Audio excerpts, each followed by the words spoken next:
Okay. If you remember last week, we said 12 is a very pivotal chapter. Remember the first word of chapter 12? First word of chapter 12? Chapter 12. We're going to look it up. One minute. Beinoni, We're talking right. about the Beinoni.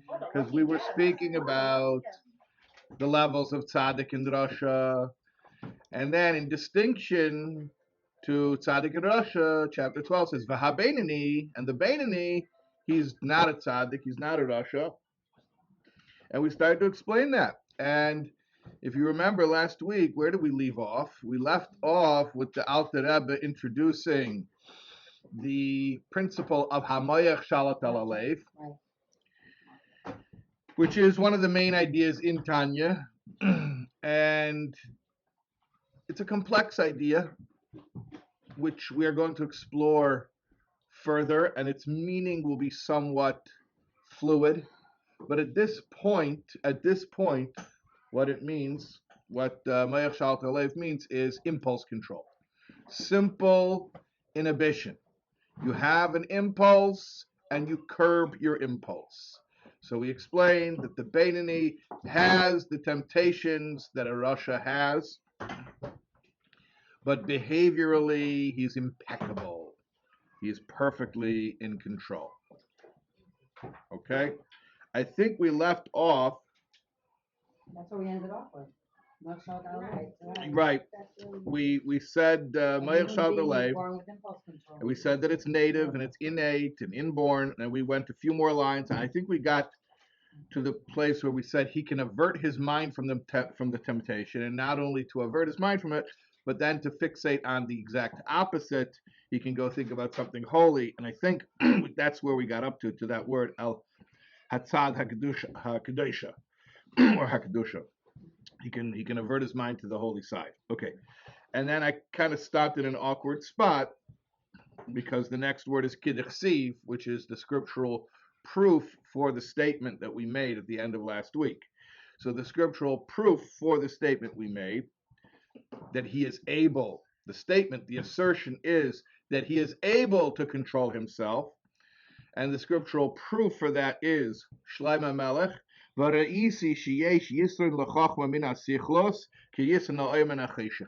saw, said King Solomon, that there's an advantage of wisdom over folly, like the advantage of light over dark. As we used to say in the 80s, no duh.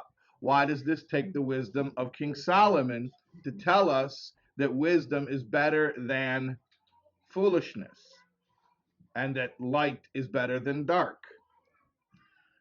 Okay, because Solomon is saying something very precise here. He's not just saying, you know how light's better than dark? Oh yeah, wisdom's better than foolishness. He's actually explaining the manner in which wisdom has superiority over foolishness, which is similar to the mechanics of how light asserts its dominance over darkness. When light has to push off or replace darkness, it's not like, let's say you come into to this room. This is the upstairs, right? This is the top floor of Chabad here in the Five Towns. So in the summer, it's hot up here because heat rises. And if the AC wasn't on, yeah, it's really hot in here. And you turn on the AC, and it's loud, so you can't hear for the whole class. And it's hot the whole class. And at the end of the whole class, it's cool. And then you turn off the AC, so the next person can come up here and choke on the heat, right? Okay. 1 second, we're still in 12. Yeah, we're still in 12. Yeah.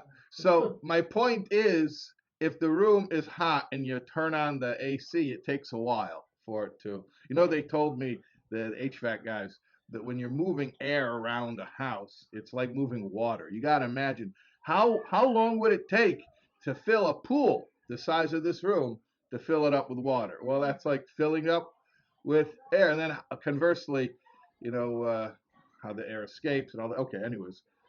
We're going to have an HVAC workshop after the Tanya class. At any rate, the point is, it takes a while, right? Takes a while? Okay. Let's say the room is full of darkness, and I want to replace the darkness with light.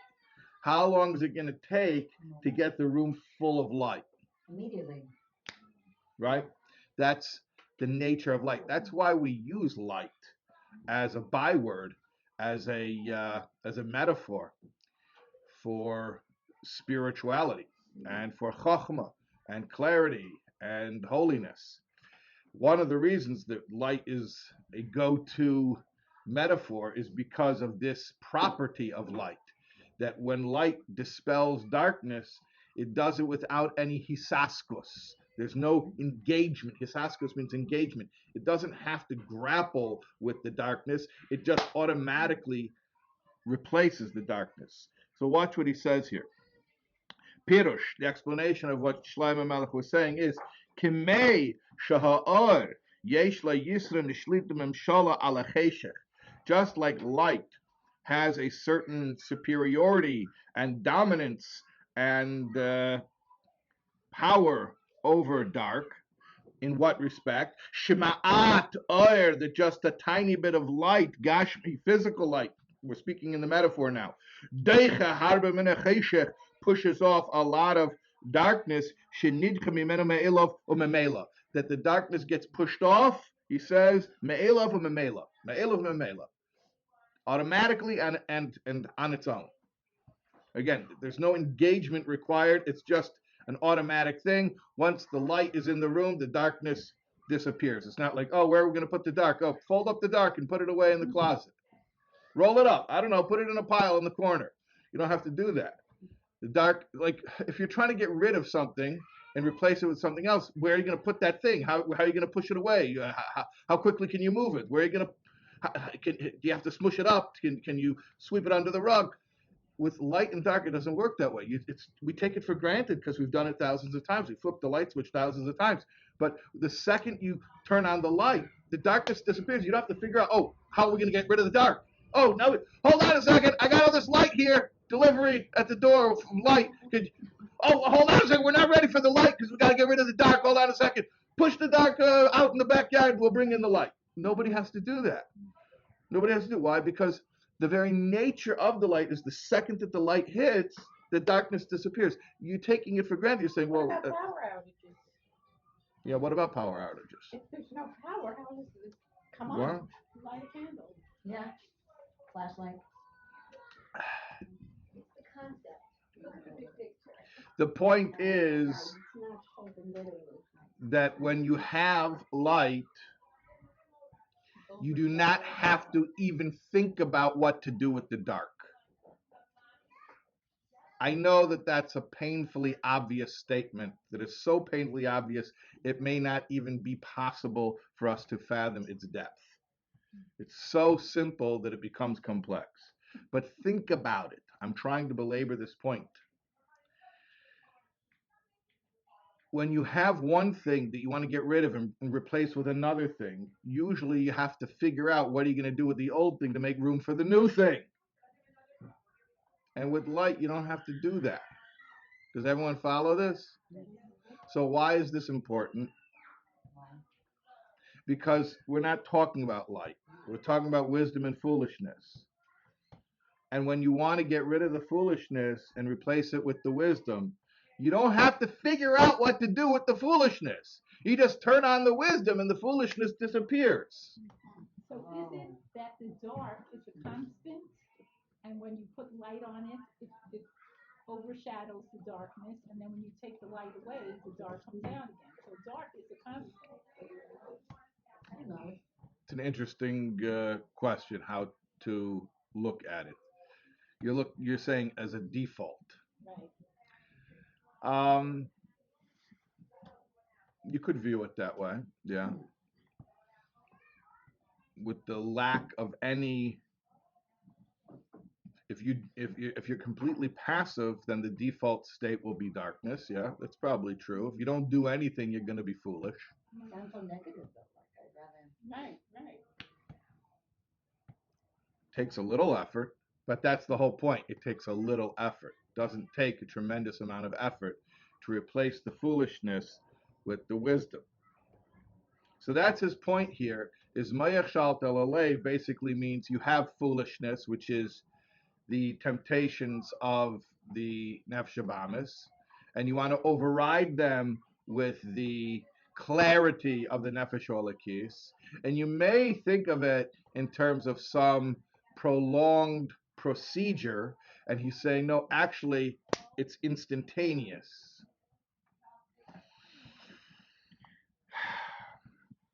Interesting. Yeah. Let's continue here. Kach, so too, here's the analog. Nidche memela sichlos harbe shalaklipa v'sitra achash b'chol smoli. Much foolishness is dispelled. Much foolishness from the clip in the Sitra Achra is dispelled from the left ventricle of the heart. And he says in parentheses, unless a spirit of foolishness has entered him. That is the saying of our sages. When a person does an Aveda, it's called a ruach shtus, a spirit of foolishness. So how do you get rid of the spirit of foolishness? Well, we said you just turn on the light, and the light will automatically replace the dark. Because the chokhmah from the nefesh elokis that's in his brain, so that's going to replace the foolishness of the animal soul, which is in the left ventricle of the heart. Now he speaks a little bit more about the chokhmah of the nefesh elokis, which is in the brain. And we know that that's where it is. We know that from chapter 9. Sounds familiar from chapter 9? That the godly soul wants to have exclusive dominion over the city, meaning you. And it wants to invest itself in the three garments. Remember, thought, speech, and action. It wants to invest itself in the entirety of the body, not just compartmentalized. Shehem, let's spell it out, which are namely machshava dibra ma'aseh, the thought, speech, and action. Which kind? Shel taryag mitzvah satayra k'niskilel, like we said in chapter 3, or chapter 4, I'm sorry, like we said in chapter 4, the thought, speech, and action of the godly soul are thought, speech, and action of Torah and mitzvahs. So that's what the godly soul wants. It just wants that all of our limbs and all of our three garments should be exclusively dedicated to Torah and mitzvahs. And the way that that is achieved is as simple as flipping on a light switch. So let me pause here and review what we've said so far, because the next sentence is sort of a another thought. What we said is, chapter 10, we introduced somebody called a tzadik, who has no requirement for impulse control, because he has no, effectively, at least he has no Yetzer Hara. In chapter 11, we introduced the Rasha, who has imperfect impulse control and has intermittent regret about his lack of impulse control. Chapter 12, we said there's somebody who has the need for impulse control because he ain't no tzaddik, but he has no regret like a Rasha because he has perfect impulse control. And how does he manage this? How does he manage to have perfect impulse control? He makes use of this inborn trait called Mayach Shalta Alev. And how does Mayach Shalta Alev work? As automatically as light replaces darkness. Okay? So that's what we said so far. Now, let's continue here. V'afalpikein, and nevertheless, notwithstanding what we have just told you about the perfection of this Beinoni's behavior, and what we're about to say, we've said earlier. He's going to say it again. Notwithstanding the perfection of this Beinoni's behavior, nevertheless, Einoi nikra tzadik klal. He is not called a tzaddik at all. Not at all. A little bit? No, not at all. How much of a tzaddik? Zero. He's not called a tzaddik at all. Why not? He's perfect. He's perfect. Why don't you call him a tzaddik? No, he does perfect. Not he is perfect. He does perfect. Do you know how much work it takes to be this beautiful? You think I roll out of bed in the morning looking like this? And that's what the Beinoni is saying. That's what the Beinoni is saying. If you knew what went into this, you would understand. I'm not a tzaddik. Yeah, tzaddik. What's a tzaddik? You want to do a home test to see if you're a tzaddik? For 24 hours, any impulse that arises to your mind, any urge whatsoever, just immediately act on it without any judgment, without any filter. And if for 24 hours nothing comes out but mitzvahs, you're a tzaddik. So, right, moving on. Okay, chain yourself to the radiator before you start that experiment. So the Beinoni says, listen, yeah, my behavior is perfect, but you think that that's not the result of an incredible amount of internal work? Of course I have to work at this because I do have the temptations that a Rasha has. Watch what he says here. And nevertheless, this Beinoni cannot be called a tzaddik at all, because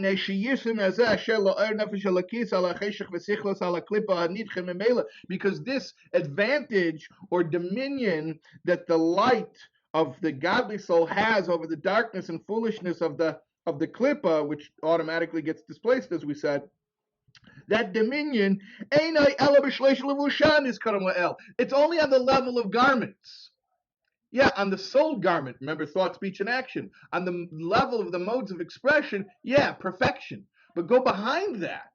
Look behind everything that goes into managing those perfect soul garments, and you're going to see a lot of imperfection. So the outward expression is perfect.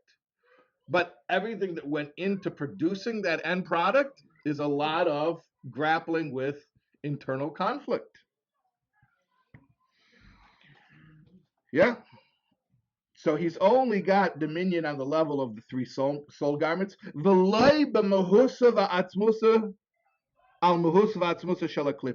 The essence of the godly soul doesn't have control over the essence of the animal soul. By essence over here, what does he mean? Essence is a relative term. But here, Mehusav Atzmusa here means, we're translating it as essence, relative to the garments. In other words, think about it like this. My garments, thought, speech, and action, which we learned about in chapter 4, that's just what I do. That's what I project. That's what I put out there. And I can exert a fair amount of, well, he says here, not a fair amount, I can completely control that output, okay? But that's just what you end up seeing of me. That's not really that's not everything that's going on inside of me. What's going on inside of me, that's the seichel and the midos that we learned about in chapter 3, right? That my perceptions and my emotional reactions.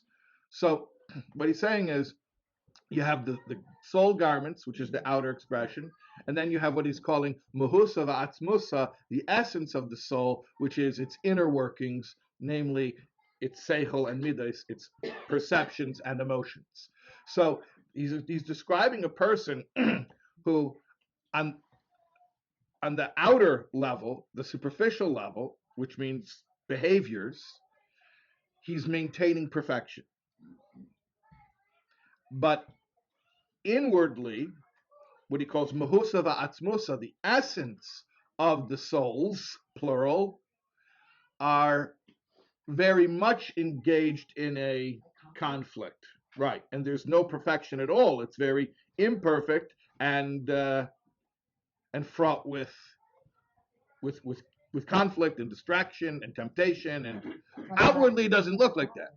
What? And that's why he's not a tzaddik. And that's why he's not a tzaddik. Yeah. So the animal soul, does that only go up to the level of nefesh or neshama? And the godly soul, is that able to tap the higher and bigger? Okay, it's an interesting question we're asking here. But the levels, nefesh, ruach, neshama, yeah, nefesh, ruach, neshama, chaya, yechida. So I'm going to answer, it's a very good question. I'm going to answer on the most simple level, on the most simple functional level. Everything, everything has a counterpart in order to give it adequate resistance for the purpose of free will. So this is an oversimplified answer, but on every level of the godly soul, there is some type of a counterbalance or counterpoint coming from the other side. That's a simplified answer. Okay. Obviously, and this is what you're alluding to, there are certain advantages that a godly soul has. It simply reaches higher than an animal soul So it does. can. It does. The answer to both ways to ask the question is yes. But for practical purposes, there's there's a counterbalance on every level. And in fact, one of my favorite sichas from the Rebbe is about, and it's a Pesach sicha, the need for Yetzias Mitzrayim, the need to have an exodus on every single level of the soul. That the nefesh can be in Mitzrayim, and the ruach can be in Mitzrayim, and the neshama can be in Mitzrayim, the chaya can be in Mitzrayim, and even, and this is actually a machlekes between Rabbi Akiva and Rabbi Eliezer, but Rabbi Akiva says that even the yechida can be in Mitzrayim and require a Yetzias Mitzrayim. And it's one of my favorite sichos. Maybe we'll learn it sometime. Cool, yeah. It's very cool. Yeah, maybe some other time. Yeah, we got to. Maybe we'll start. Maybe after your 30 letters. And maybe after 30 letters. Yeah, 30 letters, 30days.com. Okay. Okay. So on the level of behavior, everything's perfect. Wow. Everything's perfect. But then you go deeper and you look on the level of what he calls atzmusa, mahusa, or mahusa atzmusa, the essence of the soul, meaning its inner workings, its seichel and midas, the intellect and the emotions. Over there, you got two sets of intellect and emotions who are diametrically opposed and have totally different worldviews, and there's a real clash. You'd never know it from the outside. You'd never know it watching the guy. If you would watch him, what would you think he is? Tzadik, for sure. But if you'd have to spend one day in his head, 1 minute maybe, you'd say, whoa, this guy's got conflict. Okay.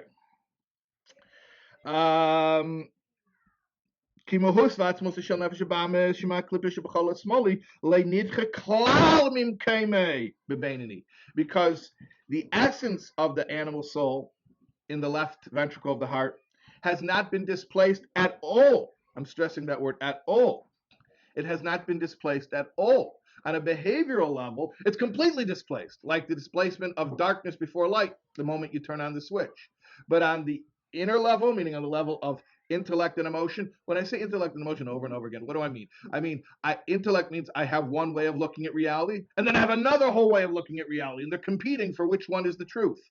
And then emotion means I have one way of feeling about things, meaning what am I attracted to, what do I desire, what do I value, what do I cherish, and then boom, right there, inside one and the same person, a whole other set of values and predilections and desires, and they're very much in conflict and in competition. So that has not been displaced at all, not at all whatsoever, he says. Okay. Yeah. Oh, he adds two more words. Remember we said before that the Beinoni, when he's davening, he has a little reprieve.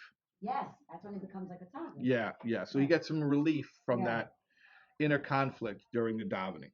So he adds these two words, acharat tefillah, because during davening, acharat tefillah means after prayer.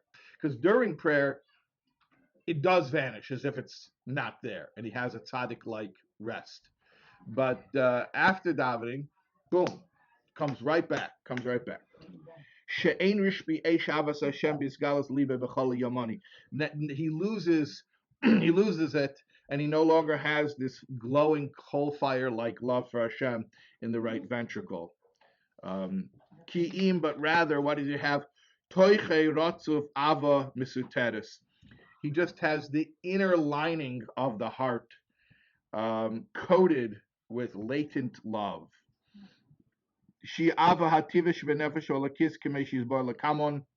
Like we'll explain later, there's he calls it ava hativis. Ava hativis means it's just natural. Like a bird knows how to fly south for the winter, and a beaver knows how to build a dam. and all that stuff. So the Nefesh Elokis knows how to love Hashem. It's not that he created it through meditation, but it's the love that the Nefesh Elokis naturally has for Hashem. So that remains there, but it's kind of low key and in the background, and it's not like glowing coal fires, which is the state that he's able to attain while he's davening. Okay, so then in this post davening state, where all he's left with is, let's call it, a remnant of love for Hashem. He doesn't have it in full blaze anymore after davening. So then after davening, then the foolishness of the fool, meaning the animal soul, can come back in his left ventricle and start jabbering away. And it's going to start making him feel lusts for material things of this world, whether of a permissible nature or even, God forbid, of a forbidden nature. As if he never davened. It's like, yeah, boom, like, yeah. Like 5 minutes ago, I thought that I would never desire 7-layer cake ever again. I felt like I was free forever. Yeah. We use euphemisms over here. So I thought I was free forever. And then I took off my tefillin and I walked out into the street and bam! Just like I never davened. Yeah, okay. That's the condition of the bainoni. Okay. All right. Now he explains. However, I want you to understand that even after davening, when he's back in his conflicted state, and he's being beset by the temptations and the distractions again, I want you to understand, though, the limits of that, because I don't want you to think that now he's actually on the brink of sinning. We said at the beginning of the chapter 12, that lo yaver la'olam, a bainoni is never going to sin. So I don't want you to get this image, even though he's conflicted, I don't want you to think he's on the brink of sinning. In other words, you have to he's just conflicted. Right. In other words, on Yom Kippur, you may feel hungry. Doesn't mean you're going to eat. You say, oh, darn, I wish I could eat. You're going to really eat because you wanted to. You're not going to really do it, but I might feel it. I might notice it. I might even be upset about it. You're not supposed to. Obviously, you're supposed to be davening Yom Kippur. You're not even supposed to notice you're hungry. But it could happen. It could happen. You could be sitting there being like, how long is this going to go on? I'm getting really bored. I'm really tired. Okay, ideally, no, you're inspired Yom Kippur. But could it happen? The person will sit there and be like, hey, I wish I could speed this thing up here already. Yeah, he could think that. Now, does it mean he's going to really go eat? No, it doesn't mean he's going to eat. Not even a possibility that he's going to eat. So think about it like that. He says like this. If he does think about a prohibited thing, it doesn't come up in his mind like something he would actually do. It's not like he's actually entertaining it as an actual option. It's just that he has feelings, and those feelings will pop up. He could have what we call hirhure avera, call it fantasizing, or the impulse for fantasizing. It could pop up in his brain and distract him from Torah and Aveda, meaning learning and davening. I should explain, though, because last week we made a whole long point about the difference between machshava and machshava mamish. So when I say it pops up in his brain, I really mean it just pops up. Because if he then welcomes it in and says, oh, this is what we're fantasizing about right now, not that I would never do it. I would never do it. I just want to imagine doing it. Then he's not a bainoni. Because that was willful. That was a behavior, albeit a behavior that takes place within his own head, but that's a behavior. We're not talking about where he welcomes it and says, hey, I'm not really doing it. Why can't I just daydream about it? No, we're not saying that. What we're saying is the impulse or the urge to think about it will arise. I just want to finish off this one sentence. Our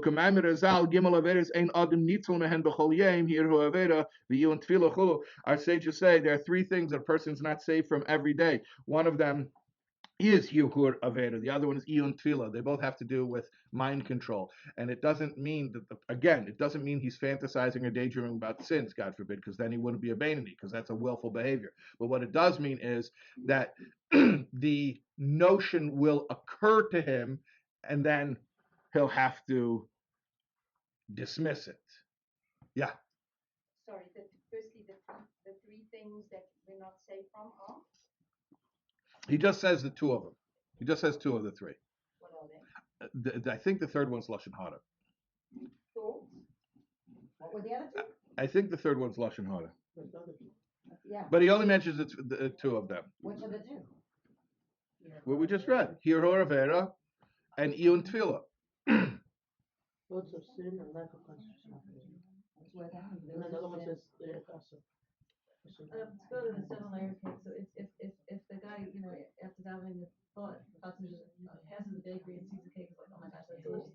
I wish I could have it, and he dismisses it, he's the bainoni. But if he says, oh, the cream would taste so good, and my mother makes it like this, and if he engages in the thought, that's a rasha. Is that what you're saying? Yeah. And how does the bainoni make that switch that he just dismisses it? Right, that's what we were saying. Right. Right. Just by engaging that innate power that the brain has. The innate power that the brain has. You just say, no, Impulse. nope, Okay. not going to do this. Right. Not going to do this. Yeah. So the thought is not a garment. Okay, we spoke about this last week, but it's worth repeating. Thought, real thought, is most certainly a garment just as much as speech and action. But there's something that we sort of sloppily, mistakenly equate with thought, and it's not thought, it's an impulse for thought. I think maybe it's helpful. I think maybe it's helpful to think about it like this. Just like there's the impulse for an action and there's an action. You're driving down the freeway and you think, oh, what would happen if I would veer into oncoming traffic? And don't lie and say you never had intrusive thoughts, okay? Okay, we're all crazy, and right, but that there's a difference between thinking what would happen if I would veer into oncoming traffic and actually doing it. There's a big difference. Okay, so that's easy. That's easy to understand that distinction. Hold on. Yeah, that's easy to understand that distinction. Okay, now let's go one. Because it can be easily dismissed. Because it's an impulse. All impulses can be easily dismissed because my shalta alev. Okay, now let's go one notch. Let's one layer deeper.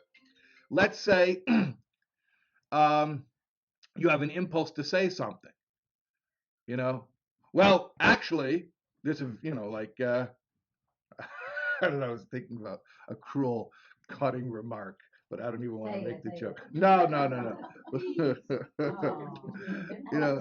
Haven't seen you around lately. Well, actually, there's a darn good reason for that, right?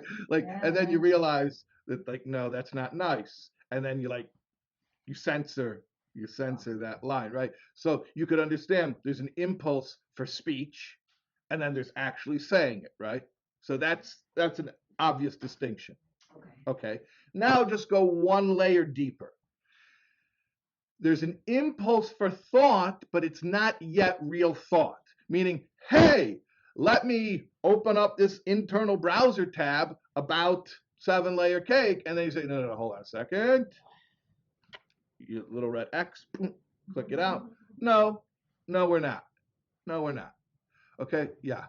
What's the source of that impulse thought? Where is that coming from? The source of the impulse is the animal soul. The animal soul is generating these, or making bids, let's call them. The animal soul is making bids. Hey, could I use the 3 garments today?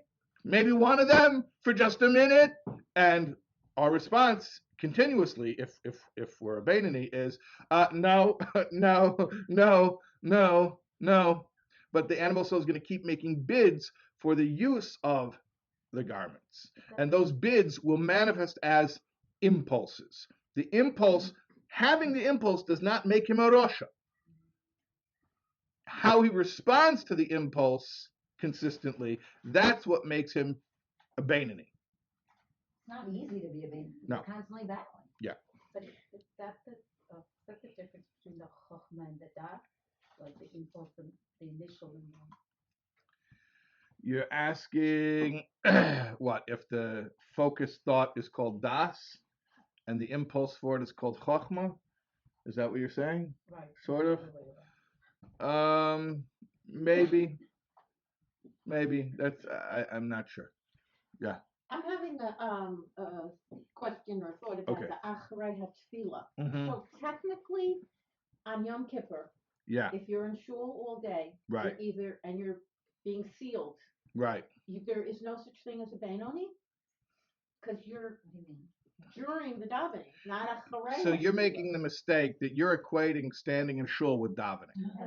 Exactly. No, you could be You don't know where your seated. brain is. You're equating being in shul with a siddur open in front of you to davening. Doesn't mean you're davening. No, let's say you are davening. Whatever You're you want. equating reading the words from a Jewish prayer book with davening. That's not davening. Even with Kavana, Davening is Different things. is an alternate state of consciousness. When we're saying the Beinoni is davening, we don't mean he's got this magic Harry Potter spell book that he opens called the Siddur, and he says, Asher Yeshua V'Sachrei Yilachosela, and then the Yetzer Hara goes away. Are we connecting? What we're talking about is real davening. When the Beinoni is davening, he's in an alternate state of consciousness. So why can't that be on Yom Kippur? He can, why not? Okay, so you're saying that there's either a tzadik or Russia. If he's davening on Yom Kippur, which is a nice thing to do on Yom Kippur, then he surely will not feel hungry. Right. I'm just remarking that it's possible that a person. This as a layer cake, but what about everything else? I mean, other temptations? If he's davening, meaning not reading words from a Jewish prayer book, actually in that alternate state of consciousness, then he will have no distractions whatsoever for anything that is not Torah mitzvahs during that time. Make sense? Mm-hmm. Okay. Okay. Rabbi, sorry. Yeah. Just having an issue with this. The conflict. Isn't that in all of us all the time? Isn't that in all of us all the time? Yeah. Well, in chapter 10, we learned that there are people who do not have that conflict. They're called tzaddikim. Okay. Also, I might remark that in chapter 11, we learned about the Rasha, and if you're comfortable being a Rasha, you also don't have a conflict. But there were 2 types of Russia. Just let yourself go to hell. You also don't have a conflict. No, but there are 2 types of Russia. The one is the Right. one that doesn't have Right. The Rasha Verale has no conflict. Right. Yeah, What yeah. about The Rasha V'Tevle, the regular Rasha, yeah, it says he's full of regret. He's always remorseful. So the conflict's there. Oh, for sure. Yeah, yeah. Yeah, he has the conflict and he feels bad about his mismanagement of it. And that would probably be me. The Russia. I don't know. You said it's you? That's me. Russia with Tova. Okay, So we start to do okay. So let's continue here. I think we could probably finish chapter 12 today. That would be nice. All right. So after davening, it is entirely likely that he will again be beset with all types of unwholesome urges.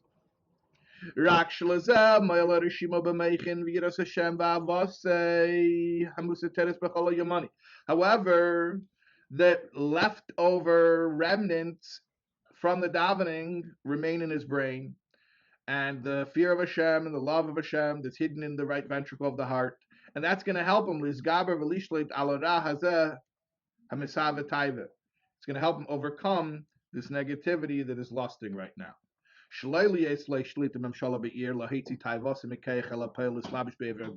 And it's not going to allow the desire to come out as an actual garment, as an actual behavior or mode of expression.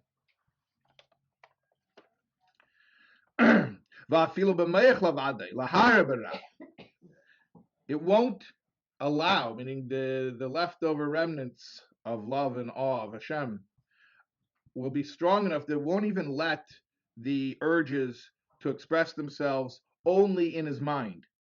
He he will not allow himself to engage willfully in fantasizing about these sins. Here he spells it out much more clearly what we were talking about yesterday, the difference between the impulse for thought and an actual full-fledged willful thought. Here it says, he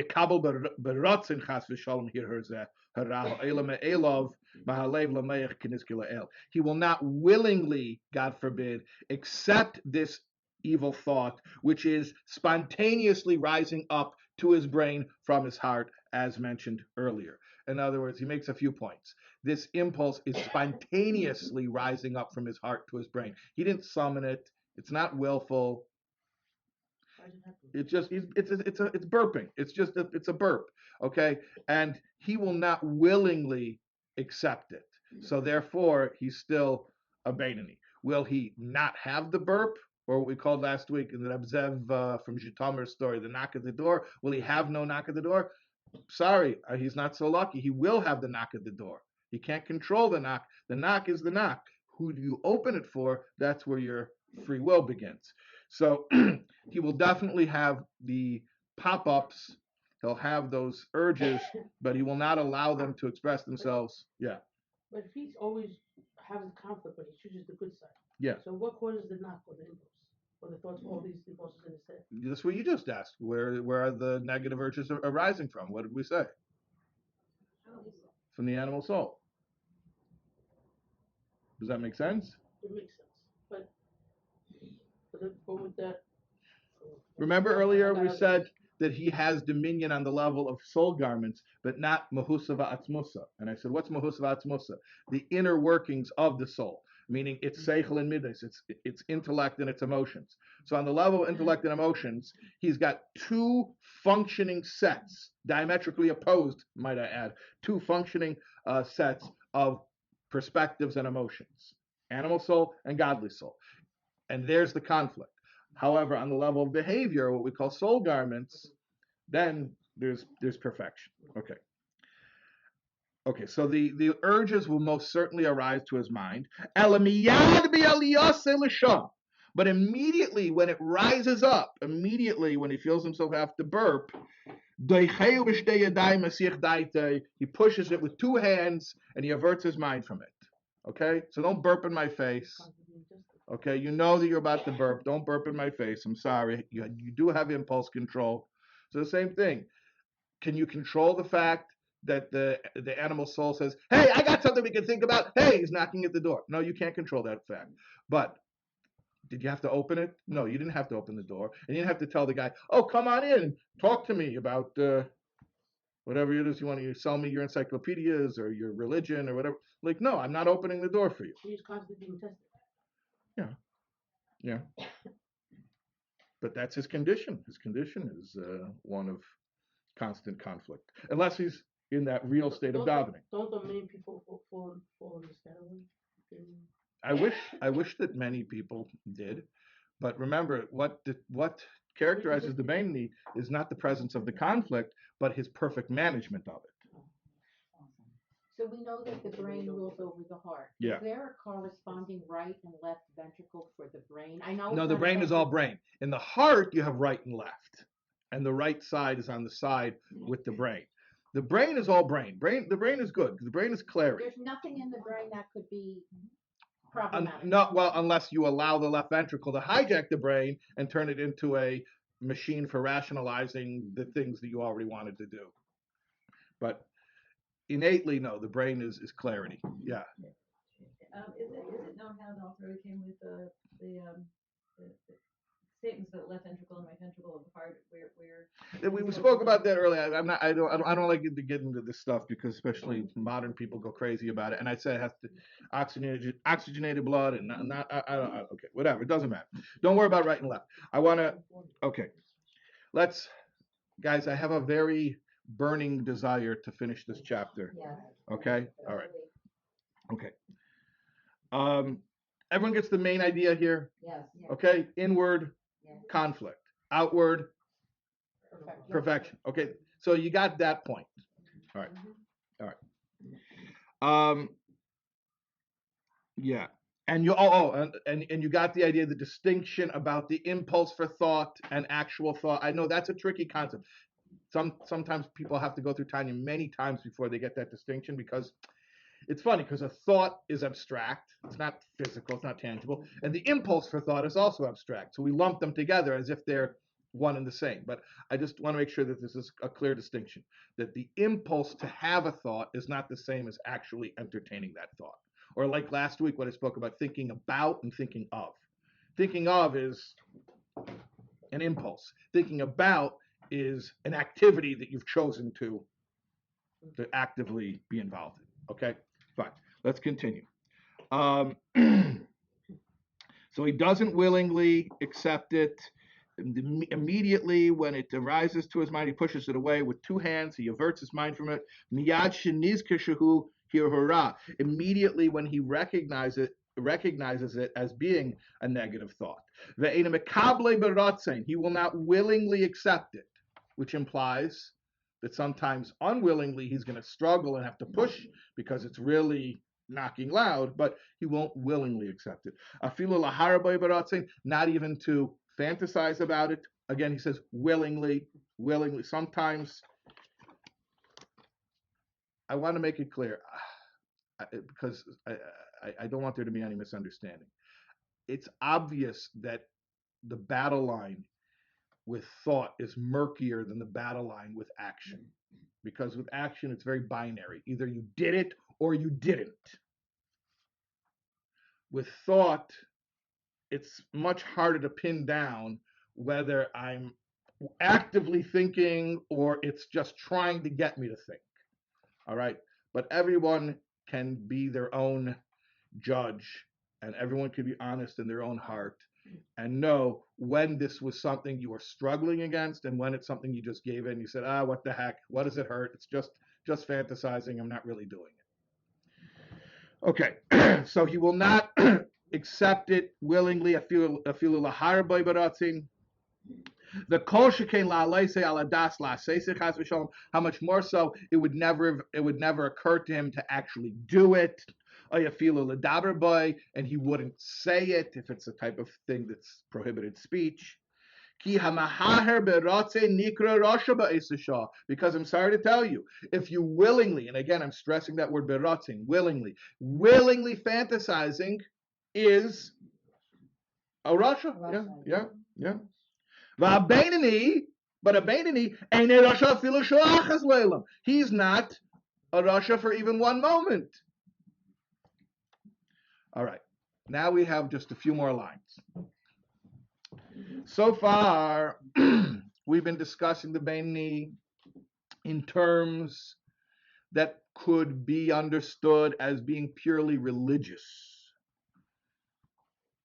But the Alter Rebbe now makes clear the last few lines of Perek Yud Beis of chapter 12, that the Beinoni's impulse control, his perfect impulse control, is not only in the area of Bein Adam L'Makim, in duties between man and God, but also Bein Adam L'Chaveroi, in interpersonal relationships, which may be even harder. That was my commentary, which may be even harder. Let's continue and finish chapter 12. Okay. V'chein b'dvarim shebein Adam L'Chaveroi. So too, everything we've been saying applies to matters between one person and another. Miyad, immediately.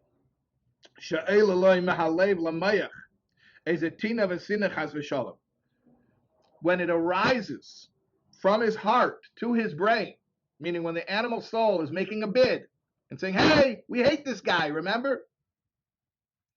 Immediately when that emotion of contentiousness arises to the brain and says, hey, let's either do or speak or think badly about this guy.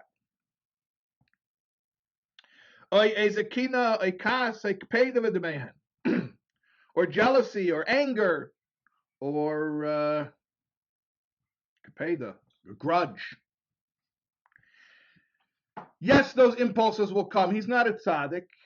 A tzaddik wouldn't even have that impulse.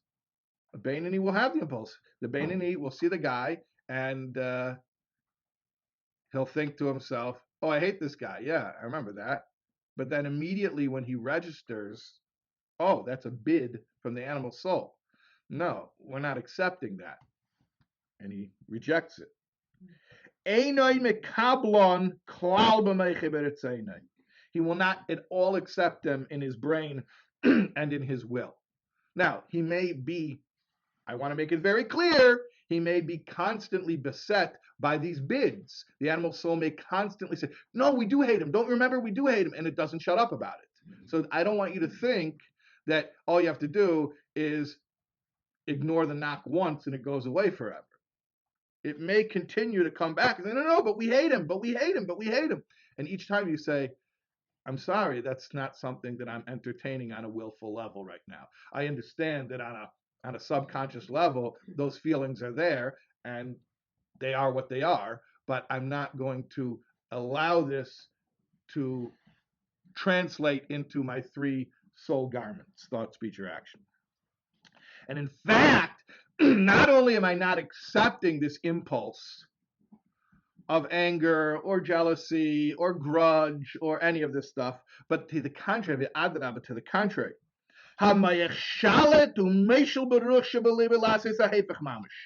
The brain rules over the spirit in his heart to make him do the very opposite. Yes, I'm a human being. I'm not an animal. I'm not an animal. I can force myself not only to ignore or dismiss an impulse, I can actually override it to the extent where I can choose a behavior that is the very opposite from the impulse. You can treat this guy with kindness. The guy who your lizard brain told you to hate, your prefrontal cortex tells you, no, be nice. And I want to add, by the way, I said this a couple weeks ago. People were asking because we were speaking with the Rosh Hashanah, who people wanted to call the sociopath or something. And I said, just be safe. And I'm going to add this again. Be safe. Even when you're applying these words of Tanya, please be safe. In other words, obviously, we don't want to have any ill will toward anyone. We wish everyone well, even the people who have done us harm. For sure. We don't need... They say carrying a grudge is like drinking poison and waiting for the other guy to drop dead. Okay, we don't need this in our heart. We don't need any ill will. So that's for sure. But I do want to mention to people, be safe. Because some people, while you're being kind to them, they'll stab you again. So I'm just saying, please be safe. But if it's safe, then 100%, not only should you not get even with somebody who did you wrong, but you should be kind to them. If it's safe. Again, did I say if it's safe 10 times? Yeah. Did I make it clear? So nobody can come to me later unless they really enjoy that. Some people enjoy misunderstanding things and then coming and then being heartbroken about it. Like, it's easier to be mad at me for giving a class than it is to be mad at the person who actually ruined your life. So then you can come to me later and say that I misrepresented an idea and told you to be re-victimized by an unsafe person. So if you're into that, I'll play along with you after class, no problem. But, okay. For my part, I want to make it very clear. Do this when it's safe. Okay, fine. Thank you. All right. So treat this bad guy with kindness. Actually, with excessive affection. To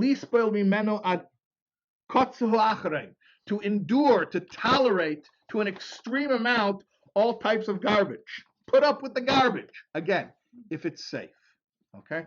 But if it is safe and it's just a matter of it causing you annoyance, then the Alter Rebbe says 100% put up with the garbage, just absorb it, just eat it. It's fine.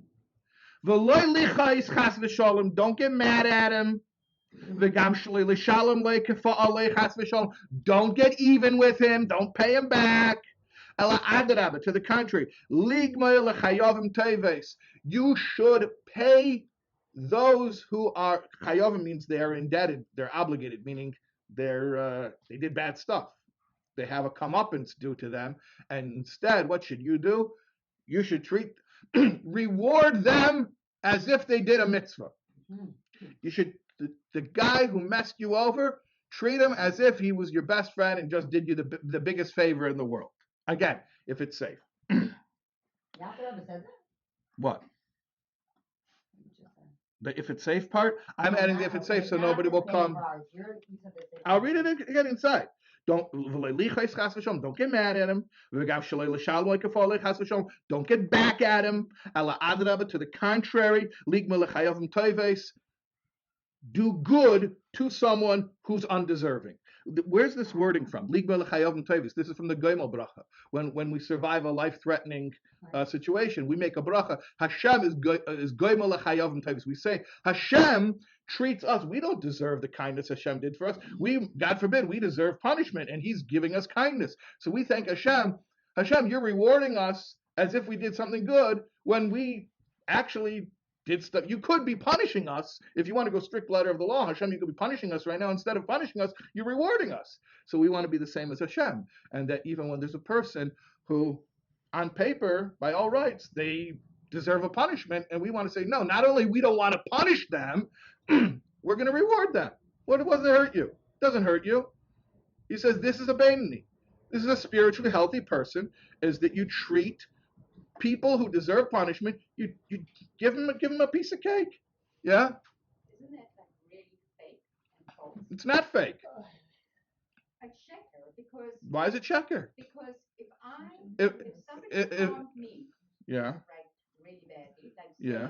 can we take like in a global way, like we have a leader who's absolutely off the wall, okay, and okay, so I'm going to treat him kindly. I'm going to say, here, let's give you some more. Yes. Well, he's elderly and never. Kill him with love. I don't see that. You I don't see see that. fake. Okay, first of all, I always love the questions where people are clearly watching too much news and bringing it into time. Okay, okay, so anyways, please, let's keep this All person. right, if somebody harms my child or harms me, Yeah, more even my child, okay, that's the worst thing someone could do. worst thing. Correct. Right. Right. Well, Yeah. So now I'm going to treat them with kindness. I'm going to like, oh, you're such a good teacher. You're an amazing human being. I love you. You just, very you difficult. know what? Let me go and buy you a gift. You're so good. So again, I want to stress what I said, if it's safe. You know, But that's safe. sometimes there are dangerous people.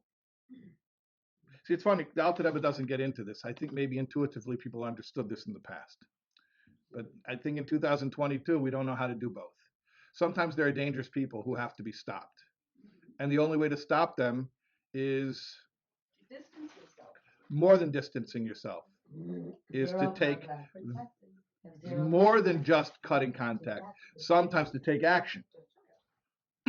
There's somebody who's hurting people, and the only way to take them down is to take them down. Right, yeah. Right, it's very Right, difficult right. because a lot of times people That's don't understand. that's a totally different thing. It's a totally different thing. There are two different considerations. One is my personal reaction, my personal feeling. The Alter Rebbe is saying, get over it. Okay. Have no hatred, and have love. And after I put you in prison, I'll visit you and bring you a cake. Okay? Okay? Then there's another thing, which is practicality. You have someone who's a danger, so either protect yourself, no contact, or if you have to take them down, take them down. That's a separate thing. I think it's funny that people in the modern world, it's like we mush these two together and we're like, oh, so and that's why I said 20 times, if it's safe, if it's safe, because we conflate the two and we think that being loving and kind and forgiving means that we're also being reckless and not dealing with danger the way we need to deal with it. Not to let them freeze space in your brain. That's what he's saying. You don't react. You think about things really carefully, and when you do act, you do it in a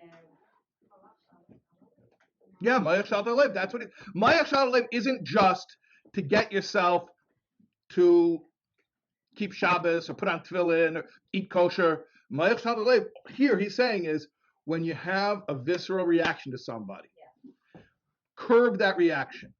Act like you're saying, not reactively but proactively. And again, I make the disclaimer 100 million times. You have to be safe and you have to keep other people safe. But that's a totally separate thing. Okay, let's just finish off the last line here. So he says, to the contrary, be nice to someone who doesn't deserve it. Like the Holy Zayar says, Lil maid me Yosef im Echov. Learn from Yosef's treatment to his brothers. He could have said to them, I'm going to do to you now what you tried to do to me. I'm going to put you through the hell that you put me through. But instead he said, hey guys, I'm going to set you up in a nice neighborhood in Goshen, and we're going to take care of you, and I've got connections. I'm the viceroy, and everything's going to be nice. Okay. Okay, end of chapter 12.